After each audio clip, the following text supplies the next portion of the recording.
Well, good morning all. I'd like to begin by acknowledging the traditional people who belong to this country, the Wurundjeri people of the Kulin Nation. I pay respect to the elders past and present, and I'd like to thank Sherry for leading us this morning. And I can't help but be inspired by the mixing of the soils.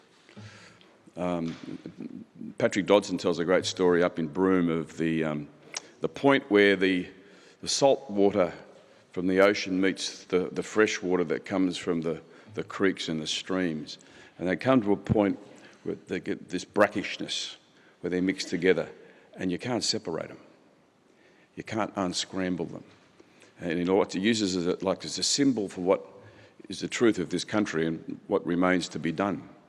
That we are all here, despite the wishes of many of our Indigenous brothers and sisters.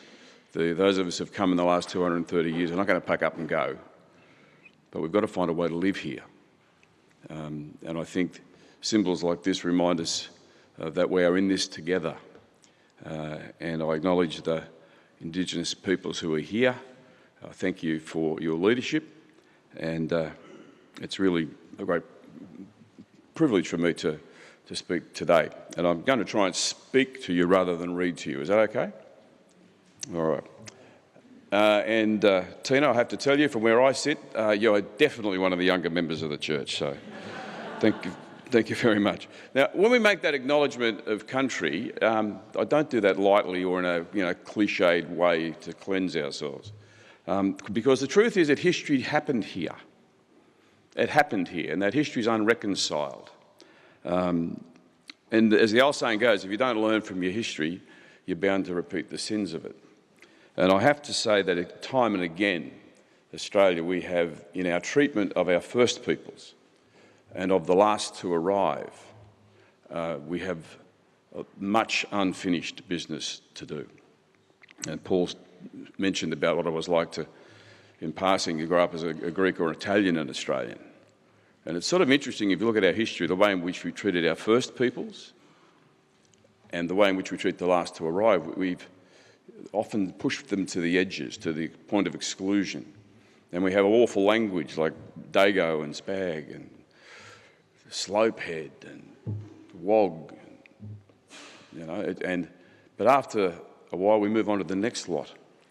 One of the things we need to do as a society is really to own up to the truth of our history and to work hard to do something about it. We're not getting the leadership from certainly in the Parliament on that front, as we saw last week, and I'll have a bit more to say about that shortly. But it looks like being a great conference. So many issues of importance to be touched on.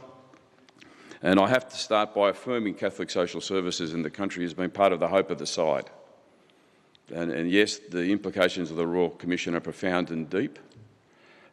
We have to work our way through that, and I've got some thoughts about that this morning. But Catholic social services stand for supporting people and looking people in the face and walking with them in their everyday lives. And that's a damn good thing, particularly in this world of fake news, 24/7 news channels, reality TV, which I suggest to you is really escape from reality TV. I sort of wonder when we're going to get the conglomeration of dancing with the singing cooks in the jungle whilst going on a first date. It's just, let me escape from it. Let me escape, And we see that too, Donald Trump's tweets to Brexit, to poor old Barnaby Joyce's horizontal dancing techniques. I've seen so much of it. And last week was the 10-year anniversary of the apology to the stolen generations. It was mentioned across all media in Australia 2,200 times. Barnaby Joyce's situation was mentioned more than 46,000 times. And the other thing that happened last week was in the rejection of the Uluru Statement by the Turnbull government and the pledge by the Prime Minister that he would make this an election issue, we saw the death of bipartisan support for constitutional recognition of Indigenous peoples. And yet, if you went looking for it in our papers or in the news broadcasts, it was gone between the Prime Minister and his Deputy Prime Minister throwing hand grenades at each other. So there are big challenges here for us into picking all of that up. And of course, we come to the Royal Commission into institutional child sexual abuse. I mean, it's a good thing that we gather here to consider it, and it's a difficult thing. I mean, I've got to say, it's been a struggle for me. I work at the Edmund Rice Centre. Edmund Rice the Christian Brothers were founded by Edmund Rice. The Christian Brothers were certainly guilty, among others, of serious crimes of child sexual abuse. When the Royal Commission came to its conclusions and they were published, we were putting out information about Tuvalu and Kiribati, where we do a lot of work. And we got this blistering email back from a person who used to describe themselves, I used to be a Catholic, to say, how dare you be publishing information about this when the Christian Brothers who support you have been guilty of these crimes? And it pulled me up short, frankly, because I used to say, well, yeah, we know that, we accept that, we learn from that, we build from that. But I think the church has to turn its face to the reality.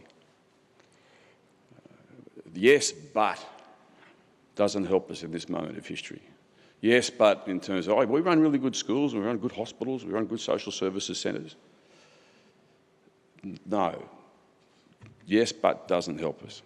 The leader of the Christian Brothers, Peter Clinch, who's an inspirational bloke, said to me last night when I was talking about this, he said, look, these things happen when we lost our way from what Edmund Rice was about. And I think we can extrapolate that out too to the broader church. These things happen when the church lost its way from the mission that Jesus was on about. And that is to be at the service of people and not on about things like power and hierarchy and clericalism. That's led us up a very dangerous, dark path. So this opportunity is for us to look to how we create the new and build something better. And in doing that, we've got to be careful we don't get sort of cynical, you know, because I've always believed that cynicism is just an elegant form of surrender. And the one thing we can't do at this moment in history is to surrender. The people we work with, the people we serve, demand that we don't do that, because we cannot lose our way at this moment in history. But I have to say the inspiration that I draw from the work of Catholic Social Services is important. We've got to hang on to that, but there's something else we've got to do. We need leadership that will encourage root and branch reform in the church and in the wider society. José Comblain, the Belgian theologian who lives in the Brazilian Amazon, he talks about the fact that the church can often, in moments like this, sort of be a bit like a castle with a moat and a big drawbridge, and you pull it up, and we think we're the only ones here, and focus on ourselves. And we hear leaders saying things like, you know, last year was an Annus Horribilis for the Catholic Church in Australia because of the Royal Commission and because of the plebiscite. Last year was not an Annus Horribilis for the Catholic Church because it is the moment that offers us liberation and redemption. If the truth sets us free, then having the sordid, horrible truth out has got to be a good thing than to continue to keep it secret. It's got to be a good thing. I tell you, I had an Annus Horribilis last year, Behruz Bouchani and the other men on Manus Island. The 2,000 people just under that as we sit here today are in Manus and Nauru and have been there for up to 5 years. They had a pretty bad year. There's a woman there, Mahmoud, and a 4-year-old daughter, and they live in a 4x2 plywood shack with a tin roof in Nauru. She's too scared to go out because two blokes on a motorbike attacked and robbed them recently. She spends most of the day crying. Her brother lives in the Sydney suburb of Panania with his family, as an Australian citizen. They came to Australia together on the same boat. They have the same story. One gets in, one gets out. See, we need people who will stand with and give voice to that. And if the lessons of the Royal Commission are anything, it's to hopefully enable us to double down to do that.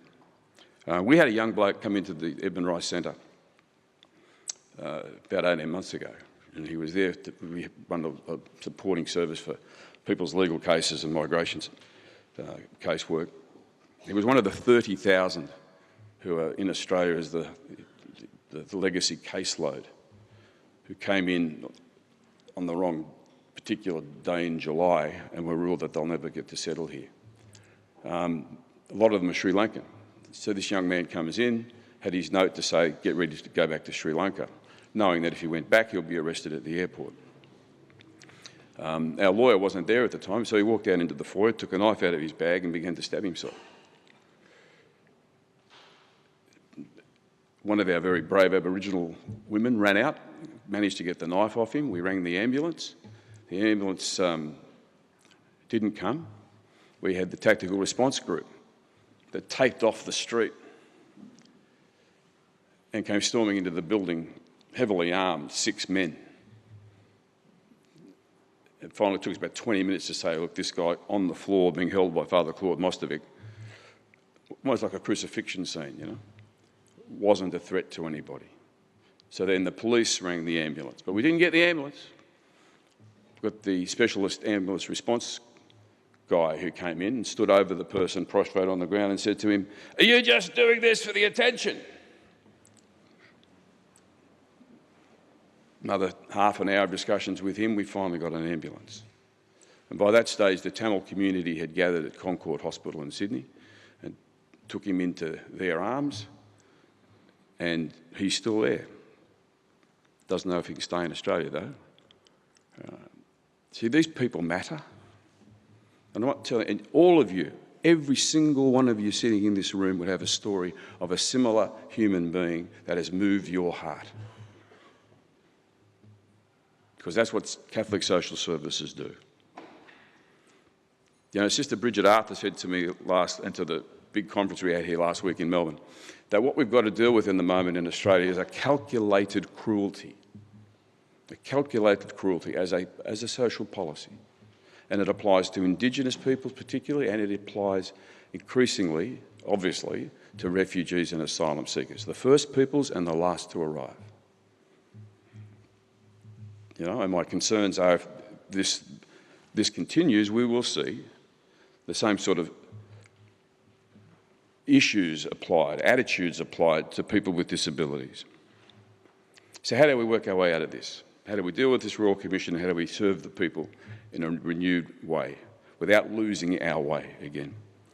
Look, about 20 years ago at a Let's Talk Reconciliation conference in Northern Ireland, the wonderful Olga Habnan, Indigenous leader from the Northern Territory, was asked by the Sinn Féin Mayor of Belfast, what would need to happen for Australia to become reconciled?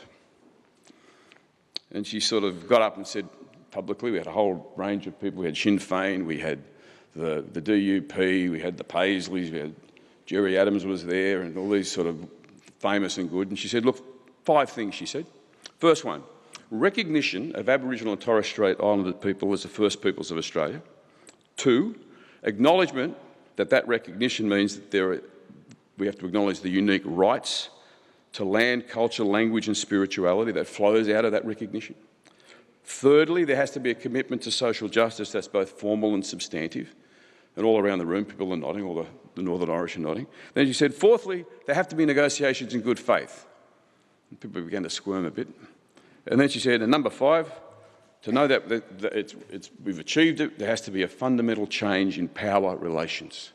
At that point, half the politicians went pale, and because they thought they were just going to pat the nice little black fella on the head. You know, thanks for coming, good on you. But they all had this profound message to send. And I think that when we talk about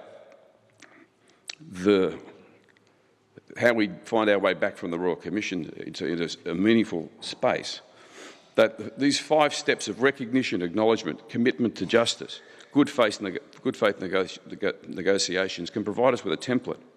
And I agree with Francis Sullivan completely that it's not enough for the church to get its house in order. The house has to be rebuilt. And I would like to take this opportunity here this morning to pay tribute to Francis for his leadership on behalf of all of us and his witness on behalf of all of us in attending the Royal Commission for every day of its sittings. We owe him a great, great debt.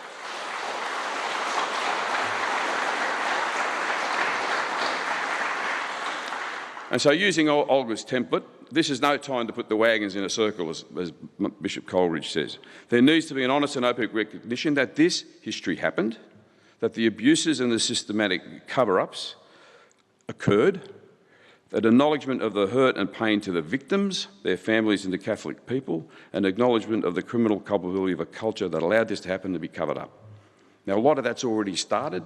A lot of those admissions have been made. It needs to continue. There needs to be a commitment to justice that is formal and substantial. Victims must be heard, listened to, and compensated properly. In many instances, of course, this has happened, as I said. It needs to continue for a long time. But, and here's the crunch, there's got to be fundamental change in power relations in the church. The culture of secrecy, of unquestioning deference to the hierarchy must change. As the Royal Commission concluded, there was catastrophic failure of leadership and ultimately in the structure and culture of the church over the decades to respond to child abuse. This harm could have been avoided if the church had acted in the interests of children rather than in its own interests. That's a definition of losing your way. But here, in that conclusion, lie the seeds of a future of putting us right. Putting it right. Because those of us involved in Catholic social services and the punters in the church, in the pews, need to see the outcomes of this Royal Commission as an opportunity for redemption. I believe that is possible. Not only possible, it's going to have to happen. How do we do it? The late and great Cyril Halley, Columban, used to say to me regularly, "You won't hear the gospel at the centre, brother. You've got to go to the edges." You know, Pope Francis says, "Go to the fringes." And that's where our social services often are based. You know, go out on the Vinnie Night Patrol. You know, listen to things that John Falzon says. Listen to the things that Frank Brennan says. You know, we hear that, and we have many strong, powerful individuals who are able to give voice to that to not just the church, but to the society. That's a source of hope. José Comblan also talks about his concern for the fate of Western Christianity, and he sees its over-adherence to what he calls the religious pole as opposed to the gospel pole. And they don't have to be mutually exclusive, of course, but Comblan says in the West, increasingly, that's been the problem, that the Western Church focuses too much on this religious pole that requires a tight hierarchical caste system, a priestly caste, with a focus on rules and regulations, on tightening and straightening of judgments of who is in and who is out, hell-bent on defending the institution. He says the gospel pole, however, takes you back to the social reality, to engagement with the poor, the excluded and the marginalised. It takes us to places that are messy, chaotic, heroic, painful, joyful. The ups and downs of life, where lives are lived, the places where Jesus hung out and the people he hung out with. So the focus of our energy in those places. Now, Royal Commissions, of course, don't deliver lasting change. I mean, it's 27 years after the Royal Commission, Frank, isn't it, into Aboriginal deaths in custody, and the situation concerning Indigenous incarceration rates is worse now in 2018 than it was when the Royal Commission made its recommendations. Change will only come when it's demanded. When it's demanded, and it's got to be demanded by us. That task is up to all of us. Unquestioning loyalty to the institutional church should no longer be espoused as a fine Catholic attribute.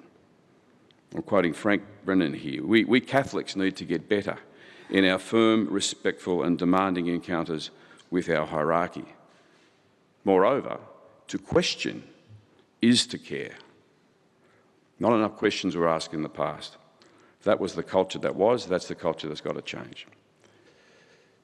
Now, this wonderful work that we do, and I use that term absolutely deliberately, is essential for the society that we live in. You know, and to encourage us to engage with the factors that oppress people. I mean, liberation presupposes oppression. So the environmental destruction we heard about again last night, the poverty, racism, discrimination, and an economic order that reduces people to servants of an economy rather than human beings. Now, Jack de Groot has heard me say this 1,000 times, and I'm going to say it again. The notion of a citizen is something we've got to defend in this country. The paradigm that we've got at the moment sees us living together in an economy rather than living together in a society. Why is that significant? Because if you live in a society, you are a citizen with rights and responsibilities. If you live in an economy, you're a customer or a consumer with access to choices. You know, and you'll hear it when you all get back on planes to travel around the country. With customers flying to Sydney, please board. You know, what's going on? If you go to the bank to renegotiate your mortgage, like I did recently, the bankman said, "Oh, we've got some wonderful new products for you, Mr. Glendenning." See, banks no longer provide services; they sell products. And in my state of New South Wales, by dint of regulation in the Parliament years ago, you weren't entitled to call people who live in a psychiatric institution or a hospital a resident or a patient. Everybody's a client. Then what are you purchasing? 6-pack of manic depression pills to take away, please, Peter. You know, what are we purchasing? If we reduce every relationship just to an economic one, well, where sits the work that we're on about? See, I think we've got to reclaim the language. The German philosopher Klaus Offer years ago talked about the 3 coordinating mechanisms in a society like ours: the government, the market, and the community. And he said those 3 things have got to be in some sort of harmony for the effective functioning, not just of the economy, but of the society. And he said if you get leaning too much from the government just with the market, you end up with the American insurance business. And if you end up just with the government and the community, he said you could end up with, like this, had the warehouses full of spectacles that were created but no one would wear in the Soviet Union. The community sector has a role to play. That's us, not just in the church, in the society. And it worries me when I hear community sector people speaking the language of the government or the market. And of course, that's a tricky path we've got to tread if we're getting funding from those sources. You know, you've almost got to be a non-compliant complier. But I'll tell you a story. I was recently at an educational conference in a big city to the north of this one, and it was Friday afternoon. It had been a 3-day conference. 3:15, well, everyone's got their bags packed and the taxis are waiting outside. The social justice bloke gets a run, right? Yep. This is what's called the hospital pass in rugby league parlance. So up I get, and the person on before me was an academic from San Diego who was saying, listen, you got to make sure you deliver a fair and effective outcome for your shareholders. The stakeholders have got to get a say. Your shareholders have to get a fair return on their investment. And I'm sitting there going, huh? And I got up and I thought, oh, they're all flying, leaving the country in the next 15 minutes. I'll go to have a crack at this. And I got up and said, I think he was talking about parents and their children. Half the room are with me, the other half, invitation hasn't come to return. But the point I make is, you know, the language is important. Because when you strip back the language, you reveal the assumptions. And when you reveal the assumptions, you strip them back, you reveal the values. And the values that are at work through that type of language and discourse are not the values of the gospel. That's the value of the market. So where sits the person with disabilities trying to grapple their way through the new system? Where sits the child with learning difficulties? Where sits the 92-year-old woman in a nursing home who's just gone in for the first time? My mother-in-law. And to wade your way through that process of getting people into a nursing home, bonne chance avec la. Because it's all been driven by the power of the dollar, not the power of love. Now, sure, the government got to do that. The market works to different principles, but we don't have to be driven by that. And if we do, we've lost our way. And you'll also, we will hear very clearly that when that happens, as Paddy Dodson said in the Parliament not so long ago, if we're not attentive to the words we use and the assumptions and values they represent, this enables and emboldens an ideological creep back to bigotry and to racism. Or as David Irvine, who was one of the Northern Ireland people up on the dais when Olga was speaking in Belfast, who was a Protestant, Northern Irish ex-bomber terrorist who did 9 years in Longkesh, who became great mates with Patrick Dodson, the ex-Aboriginal priest. And we invited David to come to the treaty conference in Australia.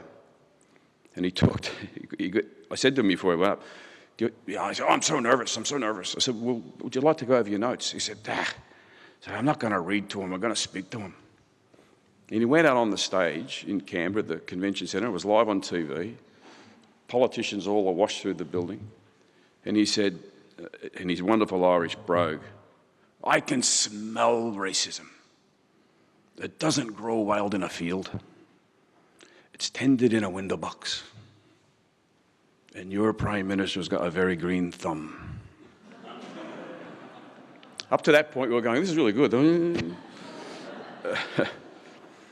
And again, in a speech last year, when the whole debate about 18C was on, Patrick got up and said, if this nation cannot stand up for the weakest, the poorest, those who are most vulnerable because of their race, their ethnicity or their beliefs, then we become a very sad replication of what democracy is about.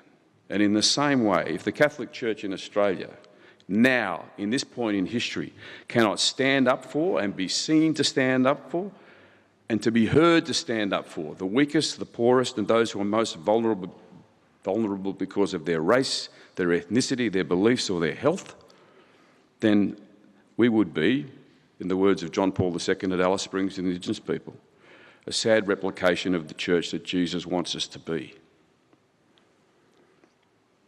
And the good news is this is the work of the Catholic Social Services. This is our work. But it's under threat through that dominant economic paradigm, through a society at the moment that would rather look at the shenanigans of a politician sexually rather than the reality of people's lives. See, last week was a classic of this dichotomy. I was in the Parliament at the time of the apology. It was one of the great days in our history, with lots of hope that the substantive change would come. It didn't. It hasn't. And last week should have been a chance for us to focus on this unfinished business. It wasn't. We can't let it go. We cannot let that go. We cannot be silent. Martin Luther King said many years ago that it's the silence that speaks the loudest. The silence that speaks the loudest. We begin to die the day we are silent about the things that matter. We cannot be silent about the things that matter. These 24 million refugees around the world, the same population of Australia. They're not just numbers, they're human beings. Brothers, fathers, sisters, mothers, friends, their children, more than half are children. I wanted to... And that's what fires me up. Frank said to me the other day, let's talk about how we maintain our passion. I've got a few things to show here. Oh, there we go. That's me, ladies and gentlemen. Yes, I am here. But to stay focused on the things that fire us up, this fires me up. And I don't make any apologies for showing it. This is in Quetta, on the border of Afghanistan and Pakistan. It was in the morning, and I know I've shown this to many of you before, and I make no apology for showing it here again. A bomb's gone off when the Taliban have driven a truck into the market. This town is where the Hazara minority go because the United Nations have set up a centre there to get people processed for their refugee asylum claims from Afghanistan. And of course, they're in Pakistan because you can't claim asylum in your own country. You've got to leave it. The bomb's gone off. 174 people, mostly women and children, died. This was in 2011. Every year, this goes on in this town at least once or twice. And the death toll goes up. You won't read about it in the Australian papers. The poster at the back, with a big circle around it, in the words in Dari say, "Don't risk your life going to Australia by boat." Put there by the Gillard government. And been put there every year since by the Abbott government, the Rudd government and the Turnbull government. Every year it costs about $31 to $33 million of our taxpayers' money to run that campaign in these border towns. Imagine what we could do with that money.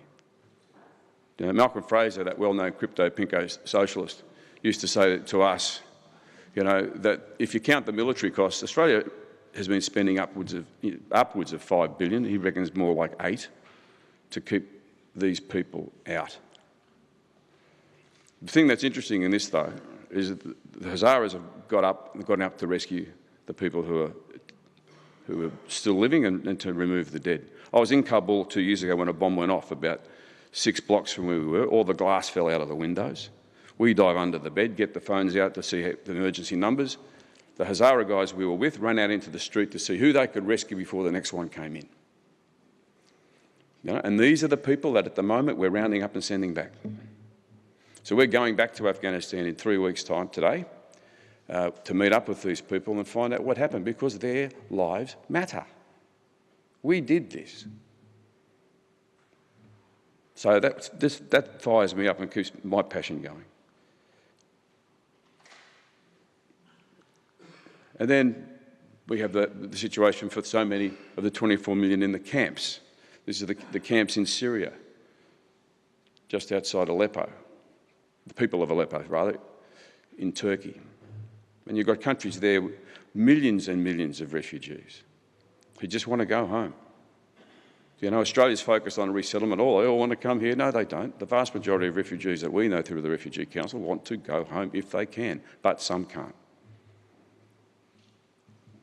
And then Gillian Triggs got into so much trouble for raising this, and this fires me up as well, asking the children, what's your experience like in the detention centres when you come here? So I won't say anything, I just want to show you some of these.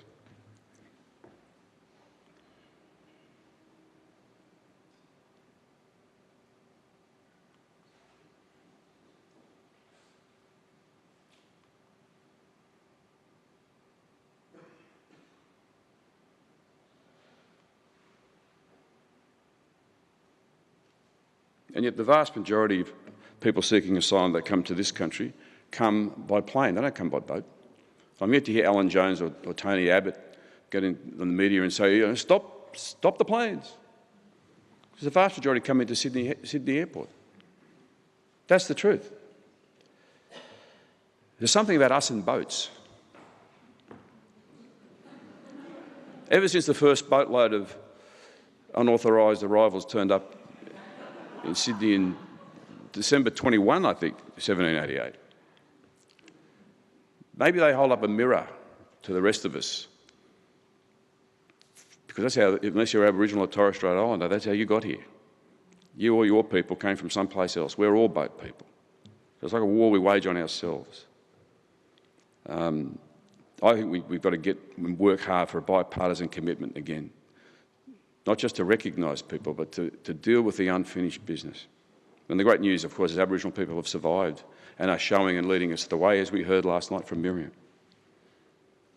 We can't accept what happened in the Parliament last week. We just can't accept that. So I'm going to wrap up. I want to conclude with two thoughts. We're talking about hearing, healing and hope. To actively listen, to actively hear the words of an Iranian asylum seeker in detention who said, anonymous, I do not know what will happen after I die. I do not want to know, but I want the potter to make a whistle from the clay of my throat, and may the whistle fall into the hands of a naughty child and the child to blow hard on the whistle continuously, with all the suppressed and silent air of his lungs, so that it may disturb the sleep of those who are dead to my cries. The voice of that asylum seeker, I hear the same thing reflected in Indigenous communities. I hear it reflected in those who are excluded. They need not to be spoken about, spoken on behalf of, but to help create the space when that voice can be heard. That's what the Catholic mission is about, I think. But to do that, I think we need a strong, articulate, eloquent voice in the public sphere, a Catholic voice that is not just the hierarchy. I think we need a people's movement in the Catholic Church.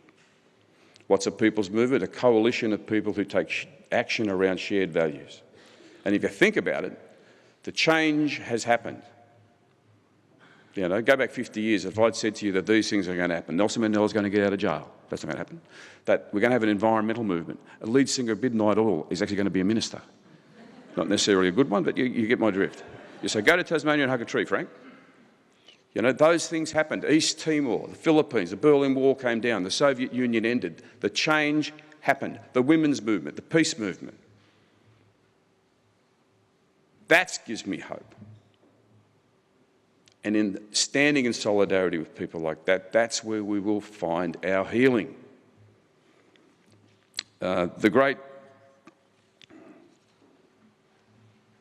Well, actually, the last thing I won't go into great detail, but the sin is an opportunity for us to do that. You know, Vincent Long said that we need a church that's less an enclosure for the virtuous, but more an oasis for the weary and the downtrodden. Less an experience of exclusion and elitism, and more an encounter of radical love, inclusiveness and solidarity. Less an attitude of we're right and you're wrong, and more openness to the truth wherever and from whoever it is to be found. Less a leadership of control and clericalism, but more a diaconia of a humble servant exemplified by Christ at the Last Supper. Less a language of condemnation and more a language of affirmation and compassion. Less a preoccupation for its own maintenance, but more a concern for the kingdom and the people of God. Now, people will say to me often, you've seen too many Walt Disney movies. You've got too much hope, son. It's never going to happen. All those things happened historically. The great Irish poet Seamus Heaney talks about, you know, people will tell you sometimes it's hard to hope on this side of the grave. But sometimes in the tide of nations and people, the great tide of justice rises up and hope and history rhyme. Let's go and get some clay whistles and start blowing them loudly to disturb the sleep of those who are deaf, who can't hear. Let's pick up a pen and let's go and write that history that leads to hope. You know, Barack Obama said in his last press conference, the arc of history is long, but it tends to justice. And people said, oh, it's a bit too social deterministic. But no, it's not, because it's people who do the bending towards justice. That's our task. That's where we'll find our hope.